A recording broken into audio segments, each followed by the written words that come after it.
കബൂൽ ചെയ്യണം അല്ലാ. മുത്തുമിനിങ്ങളെ, മരണവാർത്തുണ്ട്. മരണവാർത്ത വലിയ പ്രയാസകരമായൊരു മരണവാർത്തയാണ് നമ്മളാദ്യം തന്നെ അറിയുന്നത്. നമ്മുടെ ഹാഫിള് മസ്ഊദ് സഖാഫി ഉസ്താദ് അവർകൾ ഗൂഡല്ലൂർ, അദ്ദേഹം മരണപ്പെട്ടുപോയി. ഇന്നാ ലില്ലാഹി വ ഇന്നാ ഇലൈഹി റാജിഊൻ.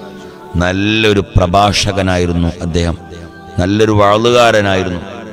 മനുഷ്യന്മാരുടെ ഹൃദയത്തിലേക്ക് ഈമാൻ തുളച്ചു കയറും വിധത്തിൽ പ്രഭാഷണം നിർവഹിക്കുന്ന ഒരു മനുഷ്യനായിരുന്നു നമ്മുടെ ഹാഫിൾ മസ്ഊദ് സഖാഫി ഗൂഡല്ലൂർ അവർകൾ. അവർ മരിച്ചുപോയി. അല്ലാഹുവേ, അവരുടെ ഖബർ നീ വിശാലമാക്കി കൊടുക്കണം റബ്ബേ, സ്വർഗത്തോപ്പാക്കി കൊടുക്കണം റബ്ബേ. അവരുടെ ഖബറിൽ സന്തോഷവും റാഹത്തും നീ നിറച്ചു കൊടുക്കണം റബ്ബേ.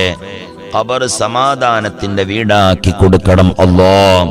അവരെയും ഞങ്ങളെയും അവ്വലീങ്ങളുടെ കൂട്ടത്തിൽ സ്വർഗലോകത്ത് ഒരുമിച്ച് കൂട്ടിത്തരണം അല്ലാഹ്.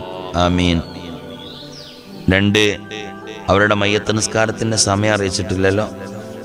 ഇപ്പം മരണപ്പെട്ടിട്ടുള്ളൂ. അല്ലാഹ്.